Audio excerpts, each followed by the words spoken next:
What's up? Y'all see my little sideburn. What's up, y'all, and welcome to another episode of Blah Blah Blog. It's your girl Marsha, aka MM Dulce, and this is the 811 series where I bring you 8-minute and 11-second, or at least I be aiming for it, 8-minute and 11-second reflections as I march my way over into the 30 club. I am about to become 30 in about like 40 days or something like that. I'm gonna go ahead and stick the screenshot up here. You already know what time it is. I'm trying to be consistent with bringing you guys these reflections because consistency is something that I've definitely struggled in. And I guess today's episode, I want to talk to you about something I had to do my homework on, so it's fresh on my brain.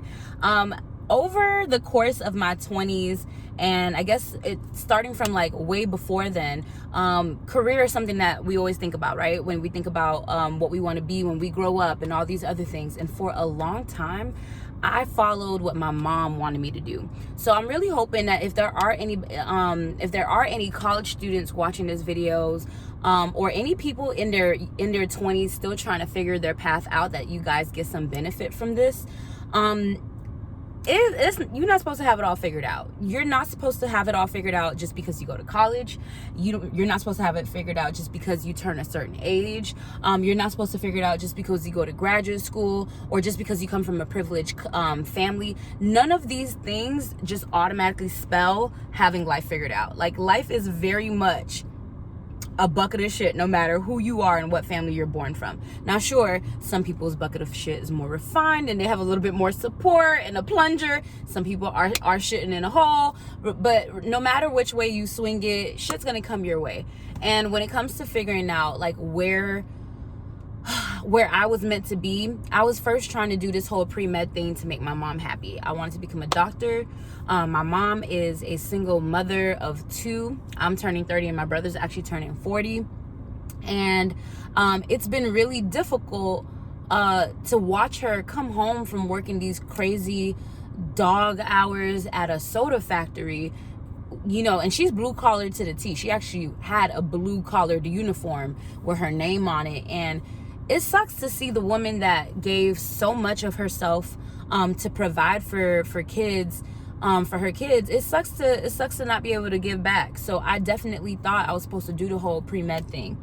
It wasn't working though. Like, chemistry was whooping my ass. Let me know, comment down below if you actually like chemistry or you like math. Those courses whooped my fucking ass. And I didn't know what I really wanted to do because I was so concerned about what everybody else around me said I should do. For a long time, becoming a doctor had been ingrained in me. And I think this is true for a lot of African young men and women, a lot of Caribbean young men and women in general, because there's this notion that if you're not doing something in STEM, that you're not going to be like super affluent. You're not going to be really successful. But I didn't know how success could equate to me being miserable, because that's exactly how I felt. So I remember it was one day, I was in Chem 2 for like the 15th time, and I had told my homegirl, like, this is too much. She was like, I know. I was like, no, I don't want to be a doctor anymore. She was like, ooh, I still want to be a dentist, and I still like need this class to get into dental school. And I was like, all right, well, bye. And I skedaddled and I went to go change my major. So I changed it to social work, and I still didn't really know what all I was doing with that, because I loved certain aspects of it. I love that we covered people first language, and I don't know if you guys practice this, but this could be really good.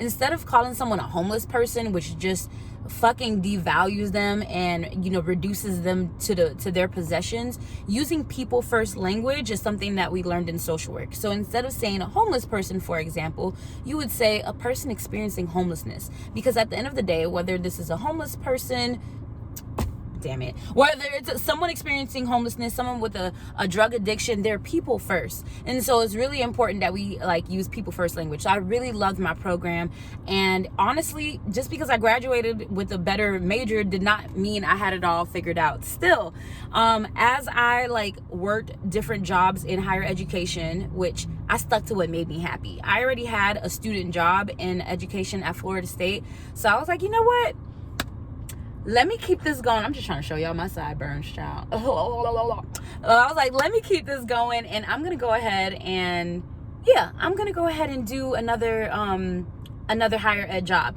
And I did that until I, felt like I reached the ceiling. I became an advisor, and I loved working with my students. I've served thousands upon thousands of students within my time at like 2 different universities, and in higher ed in general, a couple different universities in Mississippi and in Florida and in Georgia. So I've been super fortunate, but I felt like there was something more. And I'm not gonna hold you, I was holding myself back. If you are currently thinking about doing a graduate program and the GRE is holding you back, or having references, or you think your GPA is holding you back, let me tell you, boo-boo, as you look at my sideburns and I look at you, look at my sideburns, I had a 2.8, and I think my lucky stars, okay? I think my lucky stars, I know we're not supposed to be grateful for pestilence and negative things, but COVID was a blessing in disguise for a lot of people. It's how a lot of people got to rebuild their families and their homes, by being able to be home with their families and with their babies and with their kids and stuff like that. And it afforded me the opportunity to go to grad school without having to take the GRE. And that was my sign to just go for it. Now, granted, I know, like, for example, things like the GRE and the GMAT, they're back in action, baby, so you got to go and study. But like, I'm just so grateful that I didn't let being a certain age keep me from going back to school. I don't give a fuck how old you are. I don't care if you're 40 watching this. I don't care if you're 18 watching this. I don't care how old you are and how many times you've tried to do something. Once you figure out that there is something you really want to do, you really just have to go for it. Because at the end of the day, you can't say something didn't work out if you didn't give it your all. And I'm just really grateful that I kept thinking about 2 things: what made me happy and what I felt like I was good at. And I'll leave you with this tidbit: pay attention to your compliments. And you know what? Brag on yourself if you want to in the comments. Let me know what people often comment and tell you that you're really good at. What do they compliment you and actually say? Because I've been complimented on for how I encourage, motivate, and support people. And granted, I feel like that would make me a better life coach than it will a mental health counselor. And that was a very shocking revelation, especially to learn that therapists don't give advice. They hold space while people process. I was like, wait, I'm not going to be telling people you can do it. Like, no, I'm not going to do that. I'm going to be like, yes, so that did hurt you. Wow. Big shocker, and whatnot. But I will say it's so important that you just do what makes you happy. You do what gives you a sense of purpose.